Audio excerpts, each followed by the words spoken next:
mayroong milyon na wine ang halaga. Ha? Milyon. Noon sila kagagagalante, pinaghirapan ba nila ang pera na iniinom nila ng mga yan? Mm. Matindi ho itong alak ni Baki. Grabe namang mga alak yan, madam, no? Milyon talaga ang halaga, 3 million, 5 million, isang bote lang. Noong una ho, hindi ako naniniwala na mayroong alak na ganung kamahal. At meron ding nag-content noon yan na DDS vlogger na umano'y si Baki ay pag uminom ng alak, ang halaga ho ng alak na yun sa isang bote ay 500,000 Pero ito ho galing po mismo kay Manong Tid Filon Pinatamaan niya po dito si Baki, wala na pong iba. Hindi lang po niya binanggit ang pangalan, pero yun po yun First lady. Na umano ng alak dito sa Pilipinas yan dito sa Pilipinas. Na nagkakahalagang milyon ang isang bote, anak ng kagwang. Hindi nakaligtas po itong si Baki kay Filon binira ho Kaya alam niyo mga kababayan ko, dapat ho talagang ma-impeach na tong si Bungit Wala na masyadong mga abusado ang pamilya ni Bungit, asawa niya, mga alipures. Mantakin mo inom ng alak ng milyong ang halaga, isang bote, anak ng kagwang Hindi naman kasi nila pera yan Pera naman kasi ng mga taxpayer. Kaya wala silang pakialam. Gastusin ang pera animal tong mga hinayupak na ito. BBM talagang tagilid po dito sa impeachment. Ayon po sa ating bulang kristal. Nagkagulo ho kasi ngayon ng Kongreso at Senado tungkol sa stand nila dito sa impeachment labang kay Bongbong Marcos. At hindi lang naman ho si BBM ang pinag-uusapan na impeachment, pati po kay Vice President Inday Sara Duterte. Puta, ang gulo-gulo na Hindi alam ng mga buhaya saan sila kakampi. Hindi alam ng mga buhaya kung ano ang gagawin ho nila. Kakampi ba sila sa mga impakto, mga demonyetong, mga tambaluslos? O tatayo po sila sa katotohanan at interest ng karamihang mga Pilipino? Alam naman po natin hindi man po natin ipagkait na marami pong gusto talaga na si Bongbong Marcos ay ma-impeach na at maalis sa pwesto dahil po sa kaliwat ka ng korupsyon na hanggang ngayon wala pa rin nanagot dahil po siya po mismo ay kinaladkad po ni Saldico na di umano'y mastermind at tumatanggap ng kickbacks at insertion. Mantakin mo yung monthly ni Bungit, 2 bilyon yan is OP yan. Sino nagsiwalat? Si Saldico, may mga listahan pa. At speaking of kongresista, talagang mainit po yung mga lipuris ni Bongbong Marcos kay Kong Miao. Sa korte na daw magkikita-kita, anak ng kagwang itong si Puno ng kaliskis Magandang tanghali po sa ating lahat. Palike po muna, pa-share, pa-subscribe at pakipindot po ang inyong notification bell upang lagi po tayong updated sa ating mga video. Suportahan po natin ang Berada Aguila, Lunes hanggang Biyernes, alas 2 hanggang alas 4 ng hapon sa Berada Aguila YouTube channel. Pa-subscribe din po. At syempre, padamay na rin po ang Bisdak Historiador, pangalawang YouTube channel ko. Pa-subscribe din po. Unahin po muna natin itong alak ni Iba. Ay, alak ni Iba. Alak ni Tanas.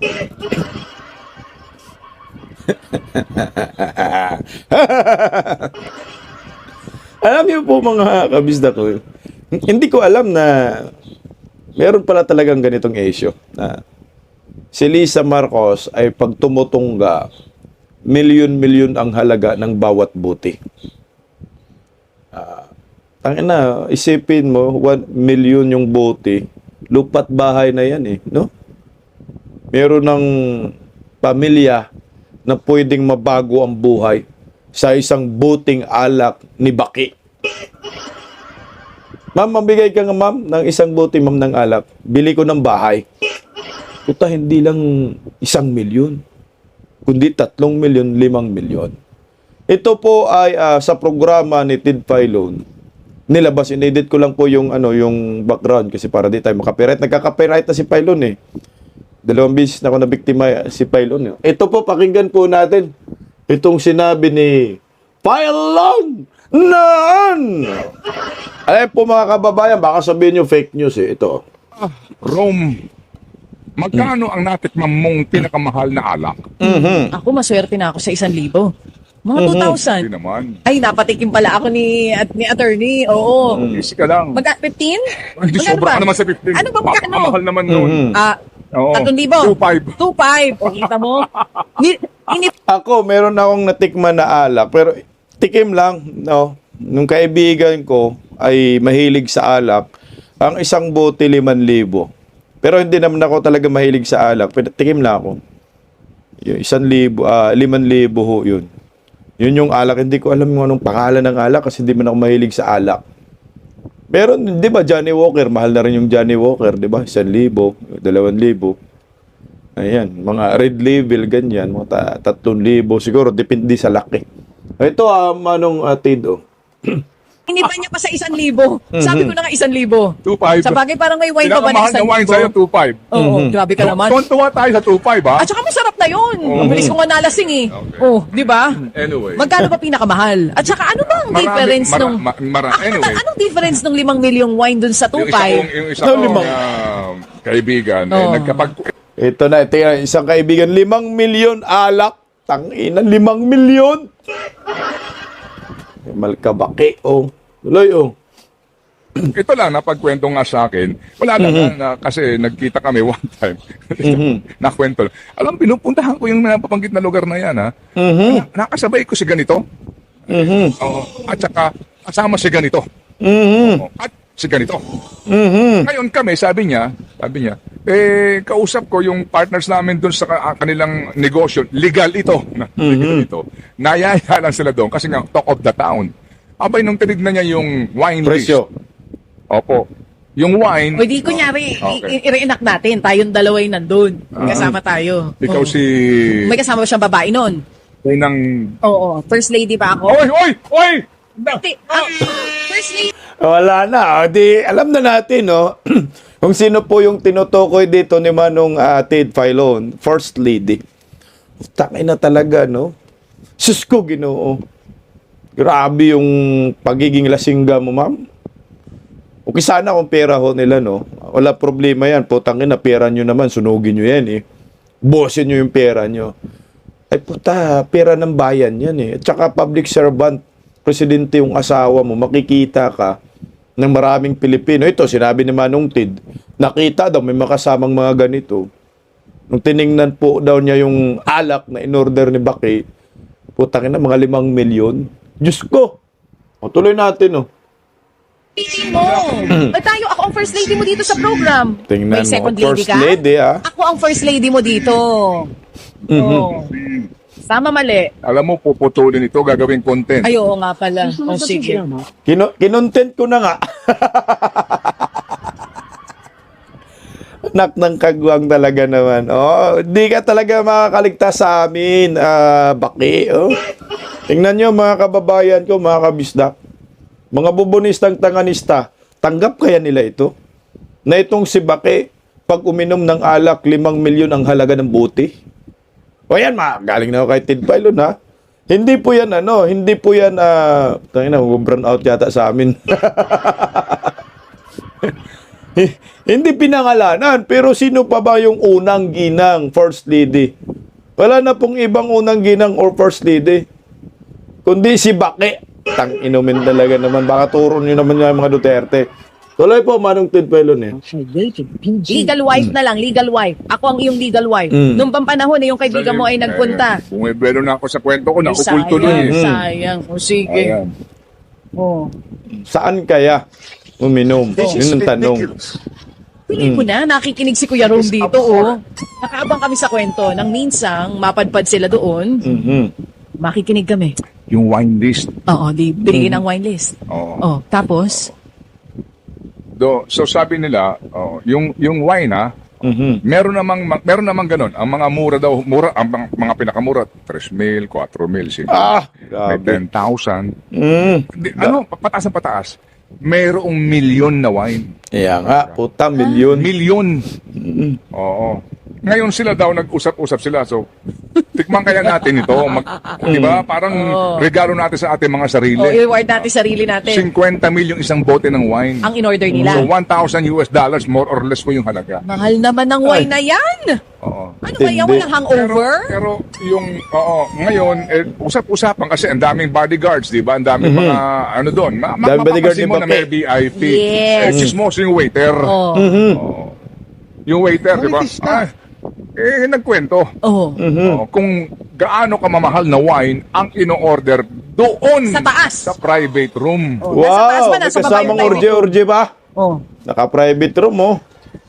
Yun nga ang sinasabi. Oh, di siguro mga 100,000 pinakamahal. Milyon! Putang ina, oh. Milyon, oh. Sana all! Kaya nilang uminom ng wine na ang isang bote higit 1,000,000 rom. May Por wine Diyos na por ganon? santo, May- di ba? may wine na Kaya ganon. isipin mo din, kung ganoon sila kagagalante, pinaghirapan ba nila ang pera na iniinom nila ng mga yan? Yan. Kasi pag pinaghirapan mo, Nakanang hirap putya pasahin daw. eh. Rom? Yung kaibigan mo nga, alam ko, madami ng pera yan eh. Ay, Kaya naman niya umorder ng ganon. Pero ang in-order nila, 50 mil. Nag-ambag-ambagan sila para Kasi- lang daw makatikim ng gano'n. Kasi nga first time din. Hindi lang. Kasi pag pinaghirapan ng pera, ang hirap namang Hindi mapapaisip ka, malalasing din naman tayo pare dito sa 3,000, dito na tayo. Hindi ka di ba? Talaga naman, ha? Sana all. Tapos papayag lang kayo. Makalimutan natin itong mga taong ito. Tama din po sila. Babaha at babaha ulit. Di ba, mga kapatid? Kaya muli tayo magkaisa po sa ating panawagan. Huwag po tayong makalimot. Please, huwag tayong pumayag na wala ho talagang mananagot dito dahil uulitin po ito at uulitin nila. Putang ina. Utang natin ito sa henerasyon na susunod po sa atin. Otherwise, ang mga anak natin, mga anak nyo, mga apo ko, ganun pa rin po ang uri ng komunidad na lalakhan. Komunidad ng mga puro magnanakaw. Yan na, puro magnanakaw. Nakaya ng gamuti, oh. Grabe, oh. Alam niyo sa akin, legit talaga yan kasi meron ding nagkikwento sa amin eh. Ano nga lang ang halaga nun sinabi ay 500,000 yan. Ng isang bote daw, nilalaklak ni Baki eh. Pero ito, milyon ha, yung halaga ng alak na sinasabi ni Ted Filon. So, hindi naman niya sinabi kung 1 million, 3 million, pero yung sinabi ni Digit Chacha ay 5 milyon. Grabe, oh, sa private room. Ako nalungkot dahil putang ina, hindi pera nila yan. Tama ka dyan, Manong Tid. Hindi po pwedeng palampasin ng bawat Pilipino ang pananagutan. Itong gobyernong Marcos na putang ina, waldas ng waldas sa kaban ng bayan. Alam mo ho, ito meron akong nakitang, Manila Wines. Yan, magkano po yan? Mga 3.3 million, tama? 3 milyon ang halaga ng alak na yan eh. So hindi pa yan yung alak na ininom ni Baki. So meron pa talagang pinakamahal na alak, 5 milyon. Wala namang masama ho kung bumili kayo ng alak o ganyan yung halaga, 5 milyon eh. Pero the point is, pera nyo ba? Pinaghirapan nyo ba yung pera na yan? Tama si Manong Atid.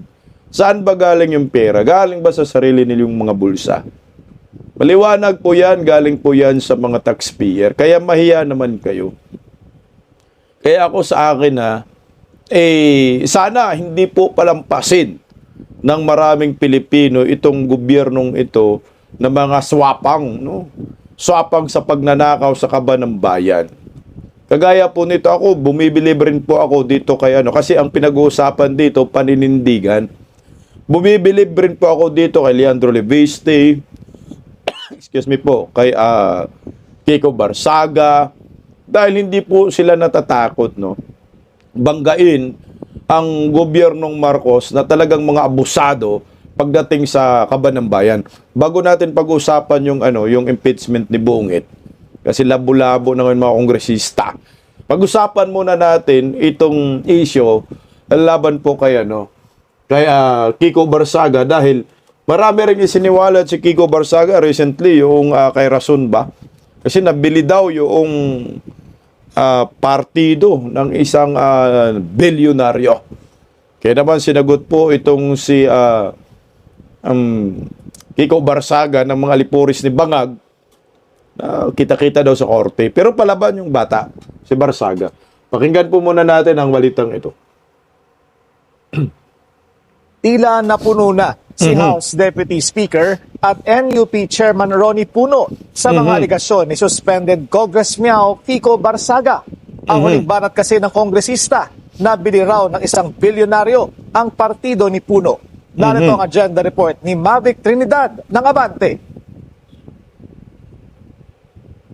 Kakasuhan ng National Unity Party o NUP si Cavite 4th District Representative Kiko Barzaga dahil sa mga panibagong pasabog nito sa kanyang social media account. Sinabi ni House Deputy Speaker at NUP Chairman Ronnie Puno, hindi na nila palalampasin ang mga walang basihang aligasyon ni Barzaga. Sa kanyang post, sinabi ni Barzaga na tumanggap daw ang mga miyembro ng NUP ng suhol galing kay billionaire Enrique Razon kapalit ng pagsuporta sa dating House Speaker Martin Romualdez bago ang eleksyon noong 2025. Pero kaagad din naman itong binura ng kongresista. Pinalitan niya ito ng panibagong post laban kay Congressman Puno matapos nitong ihayag na kakasuhan ng partido si Barzaga. Sabi ni Barzaga, pwede naman daw siyang kasuhan ni Puno pero pagpapatunay lang daw ito na nabili na ng negosyanteng si Razon si Puno. Giniit ni Puno, walang basihan at masama ang layunin ng mga paratang ni Barzaga.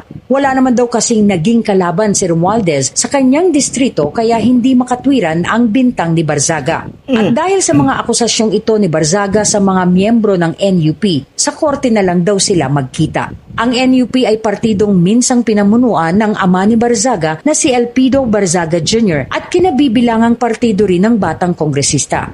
Noong Disyembre ng nakarang taon, sinuspindi si Barzaga ng Kamara ng 60 araw ng walang sahod at benepisyo dahil sa ilang posts nito sa kanyang social media account na umano'y puro paglabag bilang isang mambabatas ng mababang kapulungan. Ngayong darating na Pebrero sana nakatakdang matapos ang suspensyon ni Barzaga. Pero ilang mambabatas ang nagpanukalang dumaan muna siya sa fitness test para malaman kung angkop na siyang magtrabaho muli. Pero tila magbabago ang storya ngayong panibagong kaso na naman ang kakaharapin ni Barzaga.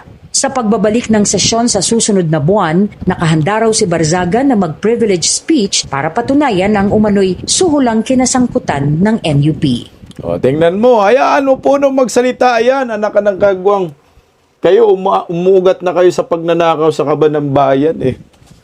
At ako'y natutuwa rin ako kay Kiko Barzaga, kahit suspendido, hindi pa rin natatakot na bumabanat sa mga buhaya. Ito po yung mga kakampi ni Martin Romualdez, no? Si Puno, putang ina, hupong na nga yung mukha na yan, namagana yung mukha dahil sa kakalima sa kaban ng bayan. Ito yung mga kongresista na mga walang kwenta. Kagaya ni yung namatay na kongresista, si Ako, putang na, pari-pareho talaga itong mga inayupak na ito. Pera-pera lang, no?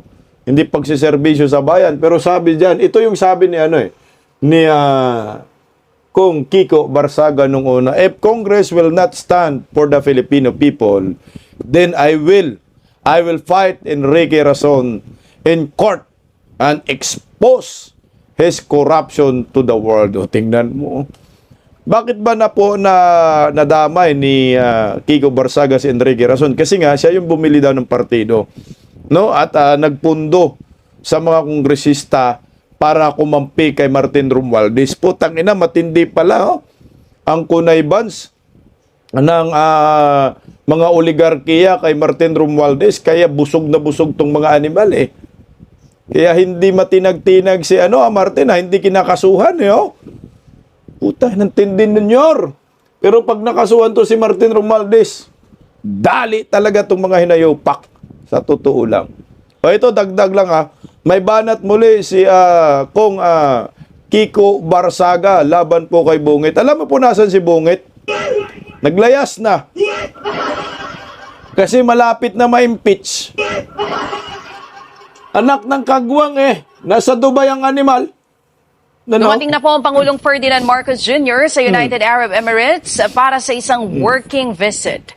Sinalubong po siya ng UAE Foreign Affairs Minister of State kasama sina Foreign Affairs Secretary Maria Teresa Lazaro at maging mga opisyales ng Philippine Embassy.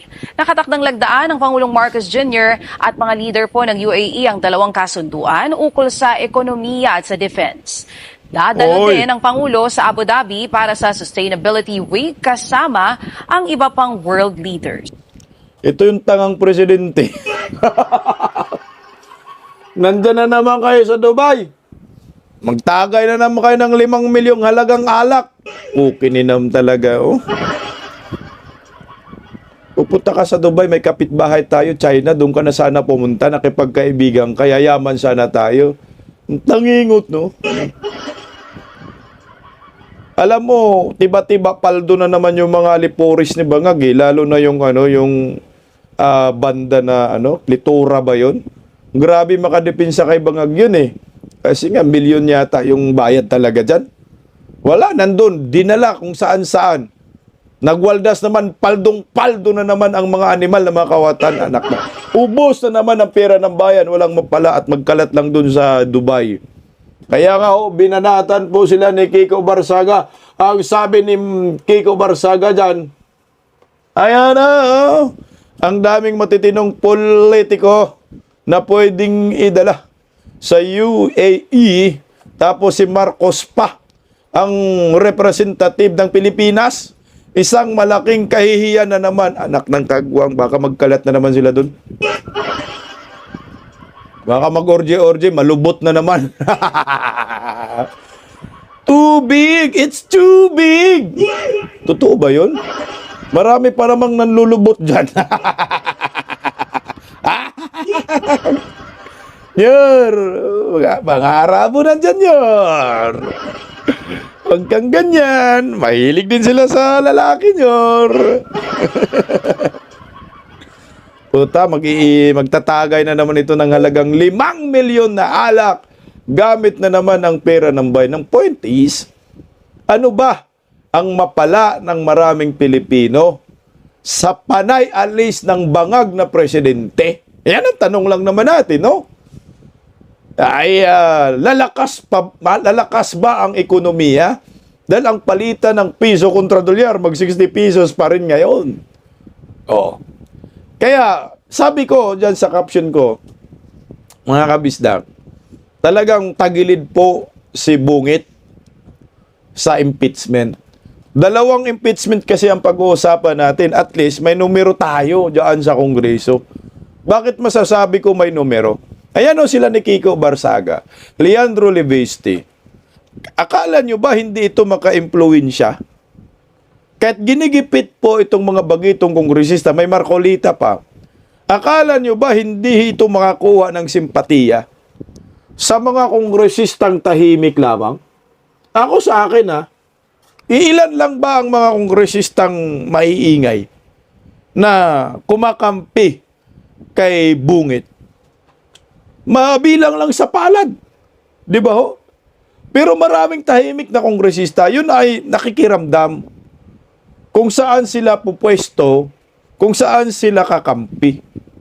At lalo na ngayon, si Bongbong Marcos ay bagsak na po ang trust and approval rating. Kaya ito yung panlaban natin. Kaya nagkagulo ngayon sa Kongreso na kahit po yung makakaliwang grupo noon, di ba, ayaw nilang i-impeach si BBM. Pero napipilitan sila ngayon na sumakay sa isyong impeachment labang kay BBM. Suportado rin daw po nila ang impeachment labang kay Bungit. Kasi nga, putangina, mahalata kayo. 125 million yung pinag-uusapan, samantala, ang involved sa flood control ay trilyon-trilyon. Talagang tama dito si Kong Erese. Talagang mas may excitement ngayong Pebrero kasi 2 impeachment po ang pag-uusapan natin. So ngayon, magkakaroon po ito ng kampihan. Magkaroon po ito ng diversion. So, mahati ang Kongreso talaga sa akin lang Ang pinag-uusapan na lang dito kung sino yung lamang. Kasi may impeachment din kay Vice President Inday Sara. Sino ba yung papanig? Ito, ano na to, parang kampihan na. Sino yung papanig kay Vice President Inday Sara? Sino yung papanig kay Bongbong Marcos? So, usapin na ito ng dalawang malalaking leader ng ating bansa, ang presidente at vice-presidente. So, wag na po natin itanggi. Championship na po ito.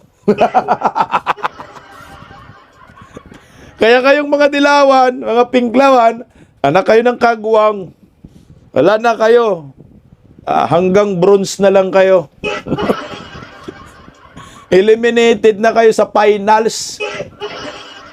Kaysa ang pinag-uusapan natin yung championship game between DDS, loyalista versus loyalistang tanganista. Siyempre yung eliminated na grupo, kakampiyon dito sa mga tanganistang bubunista ni Bangag. Yun ang nakikita natin. Pero ang mga DDS, Duterte, until now, solid pa rin. Solid at ang pinakamaganda, nadagdagan pa yung puwersa.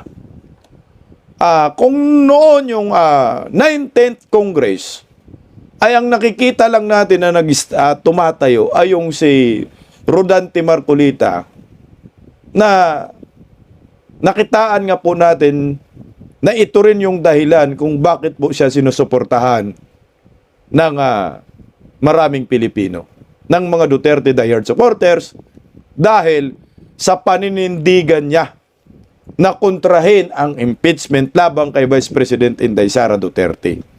Same, no? Same with Iglesia ni Cristo. Kaya nagkaroon po ng rally ang Iglesia ni Cristo dahil ayaw po nila, no, ng impeachment.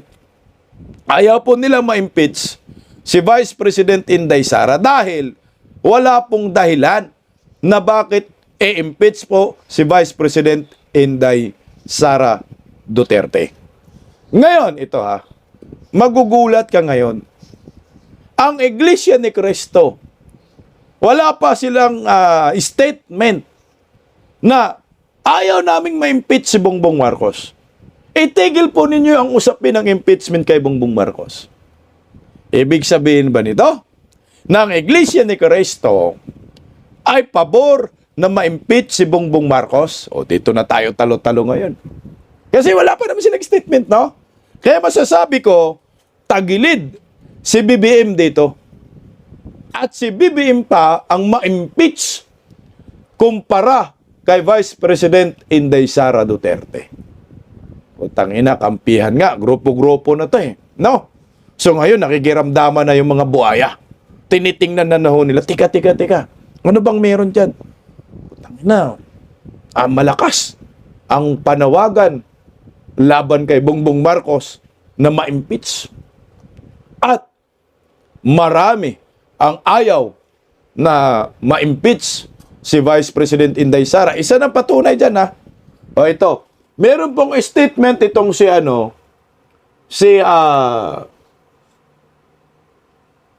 Pastor Abante. Ayan si Pastor Abante, Sabi ni Abante iginiit na walang excitement sa bagong impeachment labang kay Inday Sara.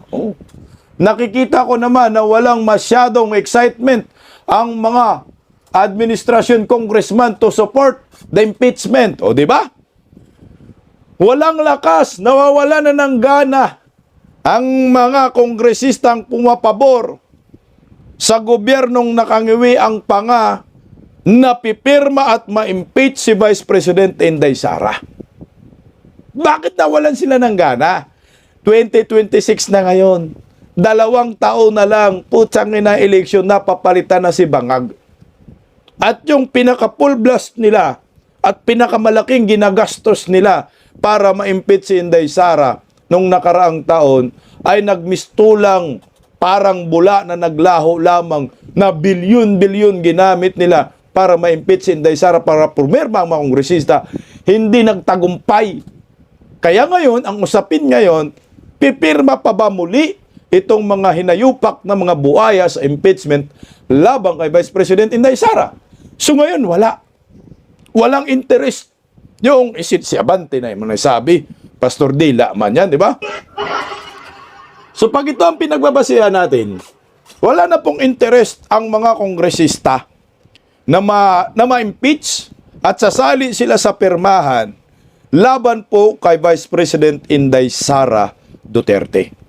So ngayon, pakinggan natin yung balitang ito at makikita po natin yung stand ng mga kongresista, senador, laban po sa impeachment kay Bongbong Marcos at kay Vice President Inday Sara Duterte.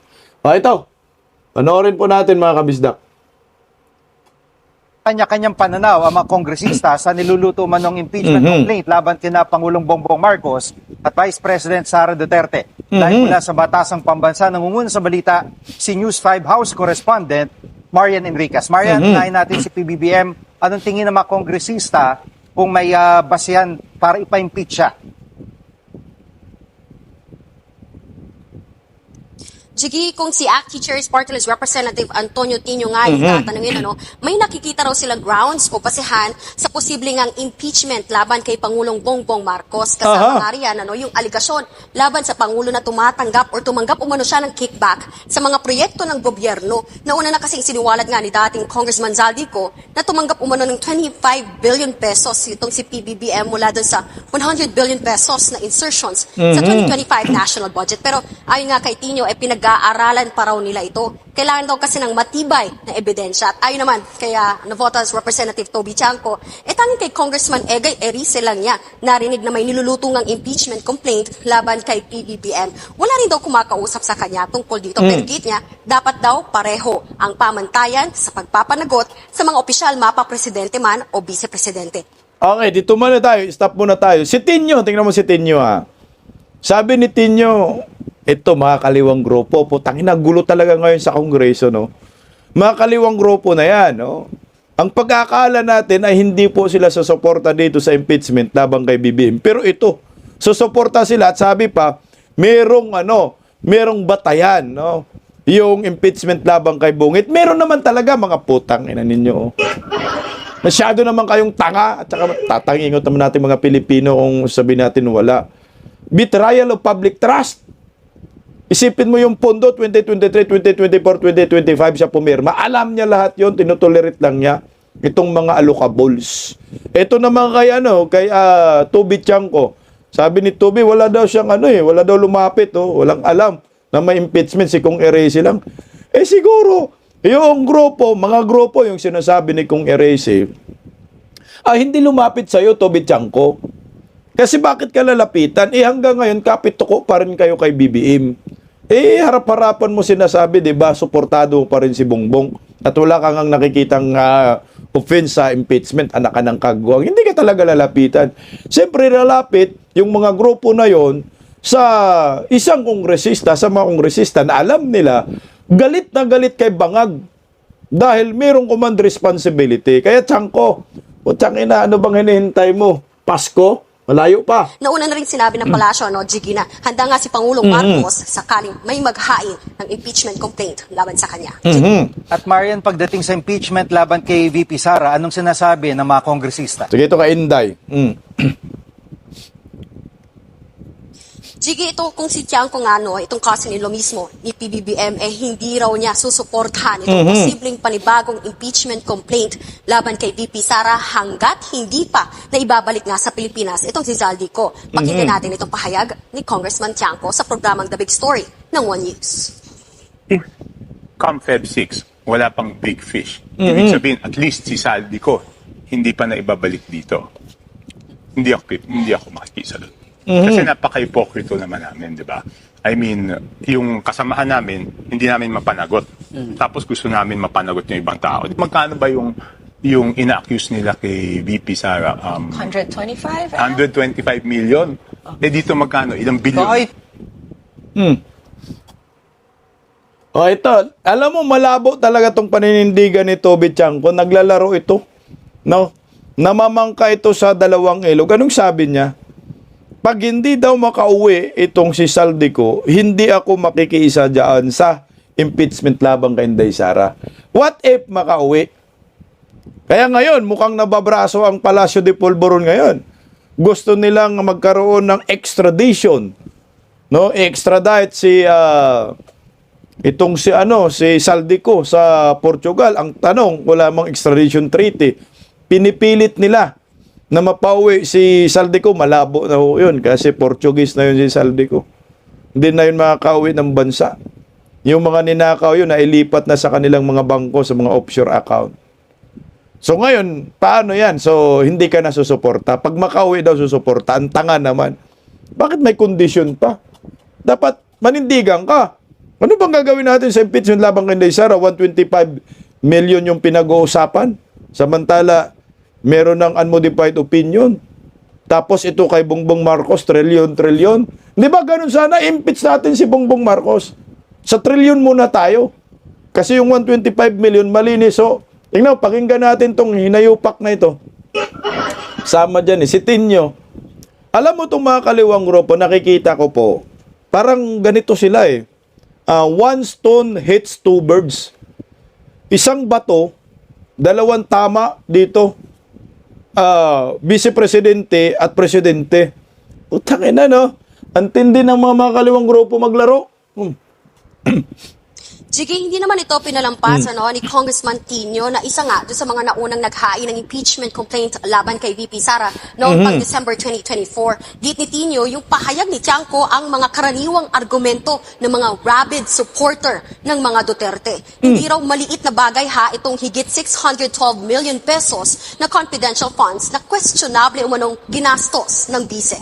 Narito itong pahayag ni Congressman Tino.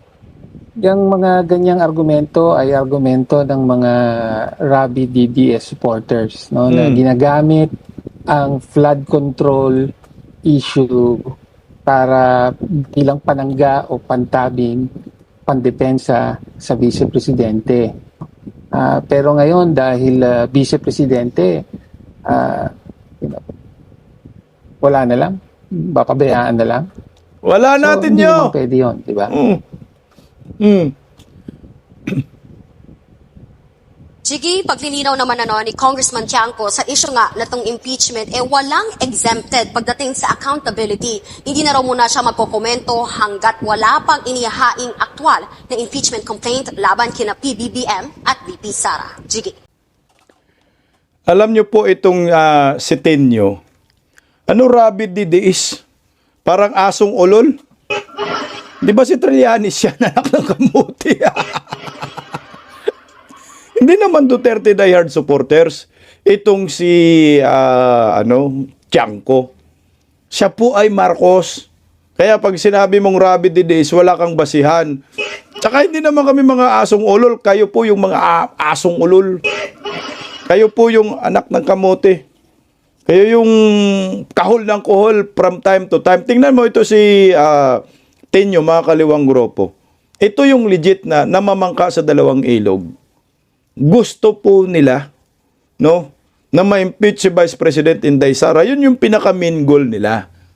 Pero siyempre nakikita ko dyan, mas gustuhin pa nila na unang ma-impeach si Inday Sara bago si BBM. Pero ngayon nakikita natin, sumusuporta sila na ma-impeach si BBM. Kamalas po dito ng mga makakaliwang grupo dahil ang sure ma-impeach si BBM. Para sa akin tagilid po dito si Bongbong Marcos at malabong ma-impeach si Vice President Inday Sara Duterte. Tingnan mo, pakinggan natin yung isang political analyst patungkol po dito. Narito po. Sa unang bugso ng ating balitaan, malabong umusad ang nilulutong impeachment case laban kay Vice President Sara Duterte dahil sa negative na ang trust ratings ngayon ni Pangulong Ferdinand Marcos Jr. May pahayag naman ang isang kongresista sa impeachment, si MJ Mondihar sa report. Matatapos na sa Pebrero ang one-year impeachment ban ni Vice President Sara Duterte matapos ideklarang unconstitutional ng Supreme Court ang naunang impeachment case laban sa opisyal. Ilang linggo bago ito mangyari ay kinumpirma naman ngayon ni Navota City Representative Toby Tiangco na may naganap ngang bayaran noong nakaraang taon upang itulak ang impeachment laban sa bise. 250 na mga congressman ang bumoto para siya ipa-impeach. Sa isang panayam, sinabi ni Tiangco na kinausap raw siya ng dalawang lider sa Kamara upang kumbinsihin si Pangulong Marcos na aprobahan ang for later release o FLR FLR. Anya, naipangako na raw ang naturang pondo sa mga kongresistang sumuporta sa impeachment. Ang for later release o FLR ay tumutukoy sa mga lokasyon sa loob ng national budget na hindi mailalabas kung walang approval ng presidente. Nang tanungin naman kung marami ang susuporta sa panibagong impeachment, sinabi ni Tiangco na malabo ito dahil walang FLR sa 2026 national budget. Pero kung itutuloy naman ang impeachment, kailangan raw na incentivized ang mga kongresista upang makuha ang kanilang suporta. Dahil sa bagong development, ito ang assessment ng political. So talagang wala nang impeachment labang kay Inday Sara, malabo na. So yung later release, negative, walang punto daw dun eh. Kasi nabisto na yung mga kurakot. So ito maliwanag na humihingal na, no. Tama yung sinasabi ni Pastor Dila na walang susuporta kasi nga may utang pa si Bungit. May utang pa si Bungit sa mga kongresista, yung for later release, hindi na re-release dahil nabisto na yung pangungurakot. So ngayon, tagilid sila ang ma-impeach. Tuloy po, sir. Political analyst na si Professor Eric De Torres sa posibleng mangyari sa Kamara sakaling maisampa ang impeachment case. Alam naman natin na, Prof, ang impeachment, nagsisimula po yan sa House of Representatives at hawak po nila ang Kamara ngayon. Prof. Well, hindi rin din ho natin yan masasabi. Although, ina-assume natin na hawak. Pero alam nyo, maraming po pwede pang mangyaring ihip ng hangin sa mga susunod na panahon. Correct. Tapos na ang 2025 elections at puno ng isyu ng korupsyon ng kasalukuyang gobyerno, giit ng profesor na malabo nang makakuha ng sapat na suporta ang impeachment sa mga politiko. Lalo nga po, yung terminong tinatawag natin na kung patuloy na sasadsad at pababa ang trust at approval rating ng ating Pangulo, mas mapapaaga yung term na quote-unquote lame duck. Malaking factor din ayon sa political analyst ang negative 3 trust ratings ng presidente na bumungad sa mga Pilipino pagpasok ng taong 2026. Sinong politiko na re-electionist ng 2028 ang willing na magpa-endorso kung kung ganito ang bilang at hindi makabawi ang numero ng pangkasalukuyang administrasyon sa kanyang mga ginagawa? Sa pagtataya din ni De Torres, posibleng dumistansya na ang ilang politiko sa pagsuporta sa Pangulo, lalo na sa usapin ng pagpapa-impeach kay VP Sara Duterte. So, kiss of death yan. Lalo na, nag-iba yung dynamics ng politika ng kung paano mananalo ngayon sa nakalipas na nasaksihan natin yan nung 2022 at 2025 elections na kung saan prominente talaga ang base votes sa kada rehiyon at vote-rich areas na critical na magdi-deliver ng boto, mapasenador man o mga representante sa Kamara. Para sa Diyos, sa Pilipinas kung mahal, MJ Mondihar, SMNI News. Wala na ho.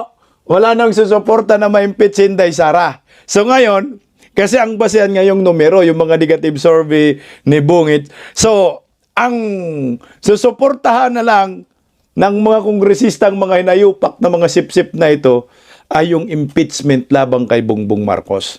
Kaya sabi ko, tagilid talaga si Bungit dito. Panigurado talaga may tumbling ito sa Kongreso. May utang eh. Pero ito, meron pa itong pakinggan pa natin, isa pang political analyst, para makumbinsi ko kayo na talagang tagilid si Bungit sa impeachment laban sa kanya. Hiyak kayo mga bubunista. Ay, hindi yan, si Pastor Dila yan. sorry. Ito, tuloy natin kay Mama Lutikia. Okay, now there's another thing that we're watching out for, and that is the movements in the House for impeachment complaints. There are possibly 2 impeachment complaints that will be filed. Para po sa inyo, what are you hearing about that? And ano kaya mas malakas ang force behind it? Kahapon nga si Ronald, kausap ko, sabi niya itong impeachment complaint against the Vice President, may mga resibo, no? May yung Mary Grace Piatos and all of those documents. Whereas when it comes to the president, it seems to be the issue here is command responsibility. Yung actual trail of evidence is not yet there. Siguro hintayin natin yung ifo-file, no? Mahirap naman mag-speculate kung ano yung mga charges na iaatang sa presidente. If the charges that were filed before will be the same charges that will be filed for the vice president, then I think you have a very ready and capable legal team of the vice president that could go through all those things, no? critical dates, January 26, which is the resumption of Congress, and February 6, which is the Supreme Court mandated date for the filing of the second impeachment of the Vice President. Again, impeachment is an accountability tool.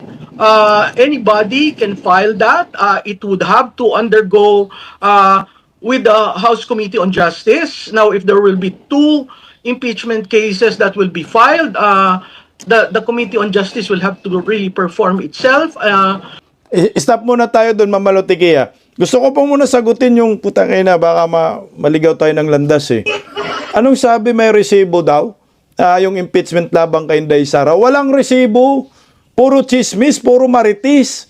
Mga piki, yung mga resibo nila. Mary Grace Piatos. Putang ina. Sabi nga, kung may Mary Grace Piatos man, sinabi na po ni Kong Erese, talagang dyan sa Intel funds, hindi ho talaga yan gumagamit ng mga totoong pangalan. Mga aliases lang talaga yan. Kasi Intel funds nga ho yan eh, confidential funds. So anong gusto mo, i-resibo yun? Walang resibo, Gretchen, no? Puro ano lang yan, maritis at chismis, yan ang maliwanag dyan. Sige nga, bukikiin natin yung confidential funds at Intel funds si Bungit kung walang Mary Grace Piatos dyan. Mas malala pa siguro. Baka merong ano dyan, merong happy dyan. Or dingdong. Or hotdog. Inumin mo, 125 million, sabi ng COA. Unmodified opinion, may resibo yaw. Tuloy, Ma'am Malo.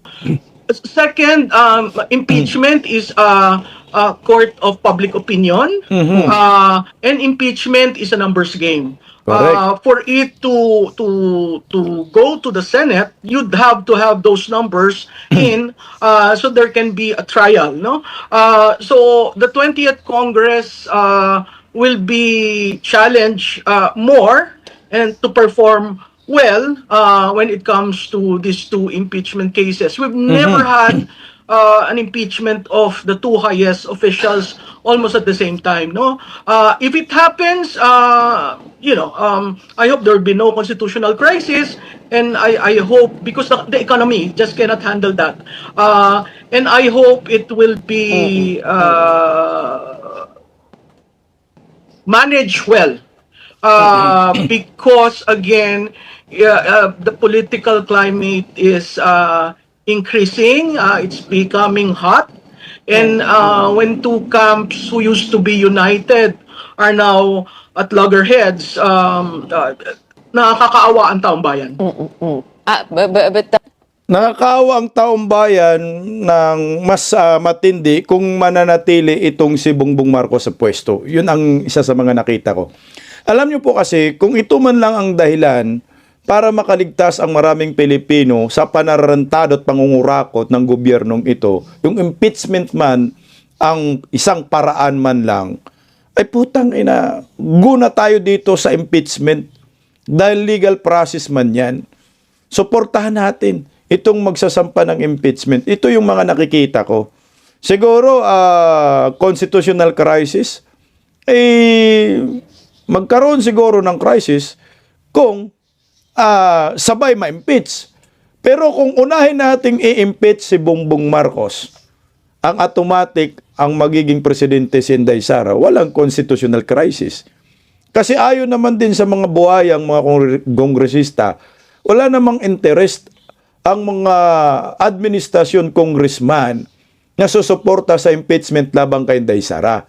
So, ibig sabihin, wala na, ikis na yung impeachment kay Inday. Dito na lang ang usapin natin kay Bongbong Marcos.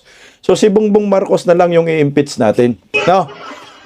Para walang constitutional crisis at putang ina, makaalis na tayo sa mundo ng mga impaktong mga demonyong mga buhaya. Tuloy.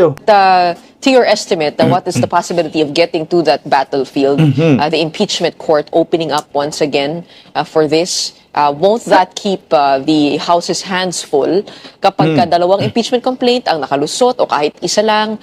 And do you share the sentiment of Ronald when he says that 2026 will determine 2028? Ganito ka-crucial itong taon ito. Oh yes, second point na nag-agree ako kay Ronald. Totoo yun, no?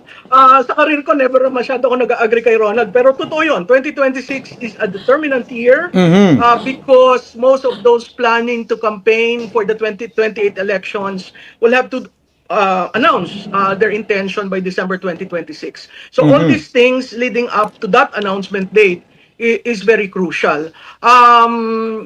Yun nga lang, sa tingin ko napakahirap basahin kung magkasabay yung dalawa kasi napakahirap ang neutrality doon, no? Doon sa kay presidente may mga pinino-float tungkol sa PhilHealth, sa PTIC, sa flood control, yung kay so that means total of 3 years. When you talk of 1.3 trillion, when you talk of the vice president, you're referring to the 650 million which was already ruled by the COA and guided by the memorandum on the use of confidential funds. So let's see how it will play. It's going to be really exciting. Sinabi ng isang congressman, exciting daw ang pagpasok ng Pebrero. I agree with that. Okay. Alam niyo po ba na ako sa akin na hindi naman ako totally a political analyst at economic analyst. Ang nakikita ko po dito, taglid talaga dihado dito si Bongbong Marcos. Tingnan mo, kahit mayroon silang resources, may pera hawak nilang kapangyarihan. Yung mga kongresistang umaasa at pinaasa, babaliktad na ho yun. At saka isa pa sa mga basihan, kung matino kang kongresista, hindi ka kakampi doon sa isang leader na isinusukan at pabagsak na. Yung rating negative eh. Saan ka kakampi? Tingnan mo Ito, tingnan mo yung trust rating. Sige nga, ito lang, sa Pulse Asia lang ang babasihan na natin. Net performance rating. Si Bongbong Marcos, negative 32%. Patapos na termino niya, di ba wala pang nangyayari, negative pa rin. Negative yung mga net performance rating. Si Vice President Inday Sara, positive 49% rating. Net performance rating. Ano po sa tingin ho ninyo? Pag ikaw kongresista, tataya ka ba sa negatibo? Putangina, hindi ako tataya dyan. Dito ako sa positibo tataya. Dahil alam ko na pag tumaya ako dito, panalo ako. Hindi ako dun tataya sa alam kong talo na ako. Ito yung bunga ng pagdidemolish kay Vice President Inday Sara na hindi pa rin umubra yung demolition job nila. At lalong lumalakas si Inday Sara. Kaya nga sabi po ng ito, merong mismong yung pinaka-presidente na po ng ng may-ari na po ng survey firm. Ayan sa Pulse Asia, sabi ng Pulse Asia chief siya, presidente ba to? Siya daw yung chief Says Marcos liabilities, me boss versus Sara's standing. Talaga, ang pananagutan ni Bongbong Marcos, yan ang magpapalakas kay Vice President Inday Sara. Saan sa pananagutan? Pananagutan sa flood control projects, pananagutan sa PhilHealth, pananagutan sa GAA, mga blankong BICAM, pananagutan sa Ginto, pananagutan sa PhilHealth, Maharlika Investment Scam. Ang daming pananagutan ni Bongbong Marcos versus Vice President Inday Sara na sinasabi 125 million. Ay puta, sumunod sa joint circular ng Commission on Audit. Pag tiningnan mo, wala kang habulin kay Inday Sara Kasi malinis, sabi ng COA. So ngayon yung habulin ng taong bayan na nagkitil sa maraming buhay ay itong si Bongbong Marcos. Yung flood control ni Bongbong Marcos na hanggang ngayon wala pa rin managot. Tingnan mo Pakinggan natin yung isang political analyst. Kung ano po ang nangyayari, sa mga pagdidemolish nila kay Vice President Inday Sara at bakit negatibo na ang performance rating at tiwala ng taong bayan kay Bongbong Marcos. Ito, pakinggan natin yung kaibigan nating political analyst. Narito. Prof, nakatulong po ba sa kasalukuyan, lalo na sa messaging, yung panay banat sa nakalipas na administrasyon, sa apelidong Duterte, instead na harapin yung kasalukuyang problema? Kasi pag merong mga puna, sasabihin agad, ito galing ito sa mga DDS, supporter ng isang politiko, supporter ni Vice President Sara Duterte. So kumbaga parang ang binabanatan yung messenger o di kaya hindi yung mismong issue na kinakaharap ng kanyang kaya mas lalong hindi sila nakakakuha ng simpatya mula sa taong bayan. Kasi alam natin, Exactly. hati-hati talaga yung Pilipinas ngayon. Maganda yung ipinunto mo, Sir Edmar, yung kada merong issue, babalik at babalik yung reference doon sa paraan ng kung paano binabanatan yung nakalipas na administrasyon. Isisi palagi doon sa nakalipas na administrasyon. Yun yung isang bagay na talagang nakakaapekto din ito. Noong mga nakalipas na panahon, maaaring sumasakay o nagkakaroon pa ng kagat itong ganitong klaseng naratibo. Pero kada ganun yung ginagawa nila, Wala nang naniniwala. na panibagong issue na direkta mismo na involve o di umano o nasasangkot yung mga tao na nakapalibot dito sa mismong administrasyon na ito. At hindi siya natutuldukan. Pag may panibago, walang napapanagot, tapos ang naratibo ay ibabalik sa nakalipas na administrasyon. So, ang taong bayan, alam mo, hindi naman yan tanga o mahinang mag-isip. Napaka-critical ng mag-isip din ng mga kababayan natin. So, patuloy itong nakaka-apekto rin din kasi hindi nasasagot na magkaroon ng direktang accountability yung ating yung mga opisyalis ngayon ng existing na administrasyon. Tingin ko kung seryoso, may proper may tamang pagkakataon at may tamang approach kung talaga man at meron at base sa ebidensya with all objectivity na panagutin kung ano man yung naging problema noong nakalipas na administrasyon.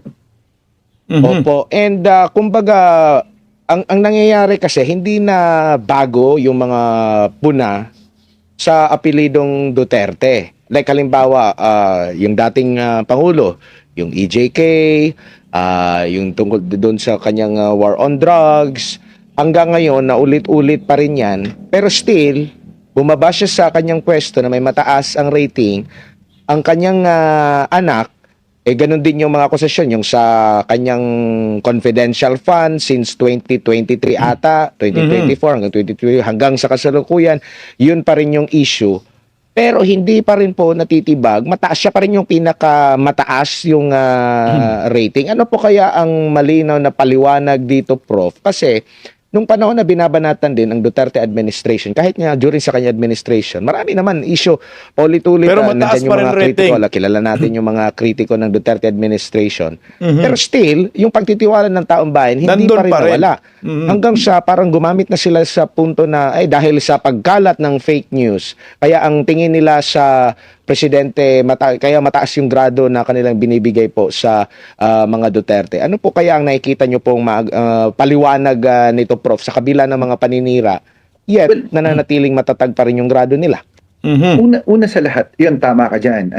Labanan ngayon ng naratibo. So, gaano kahalaga na maging critical yung ating mga kababayan at ang taong bayan sa kung paano nila mas mahihimay yung issue at sa kung paano nila mas mapag-iisipan yung mga isinusubo sa kanilang impormasyon o yung mga impormasyon na lumalabas.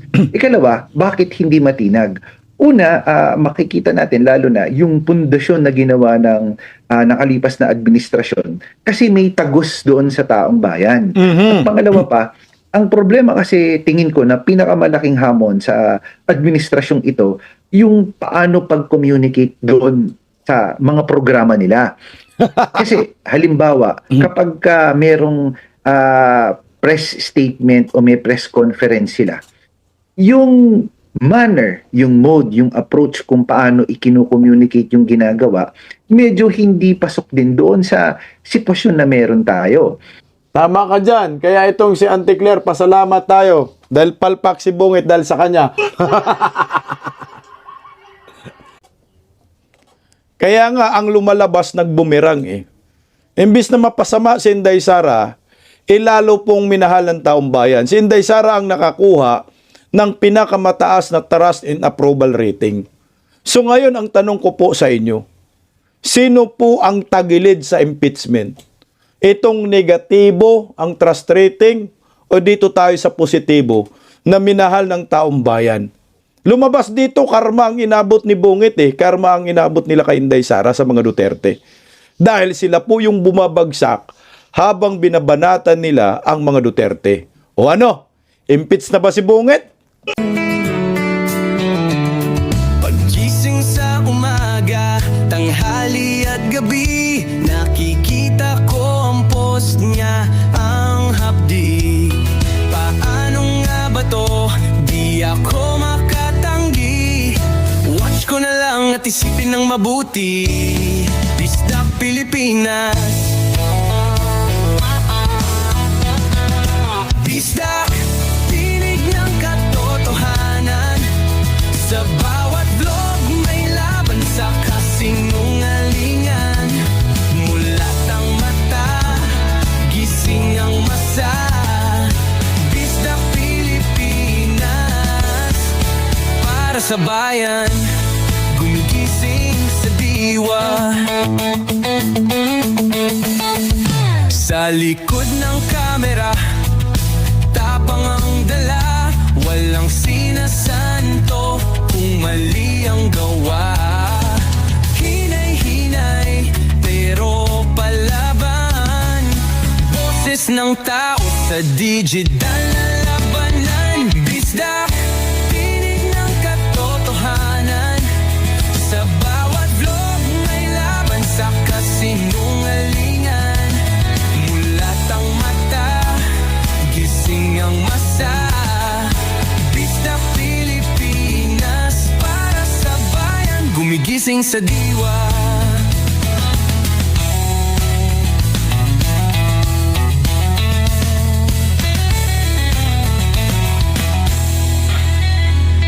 Hindi artista, hindi politiko, pero ang katotohanan, sigaw niya ay buo. Sa YouTube o Facebook man siya makita, may aral ka pa rin, may uwi sa bawat salita. Bisdak, gising sa katotohanan, di lang kwento, kundi panawagan. Sa bawat Pilipinong naghahanap ng liwanag.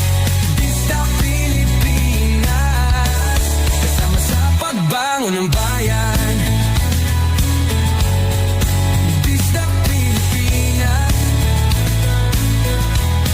boses ng masa, gising ang diwa. Sa vlog mo, may pag-asa.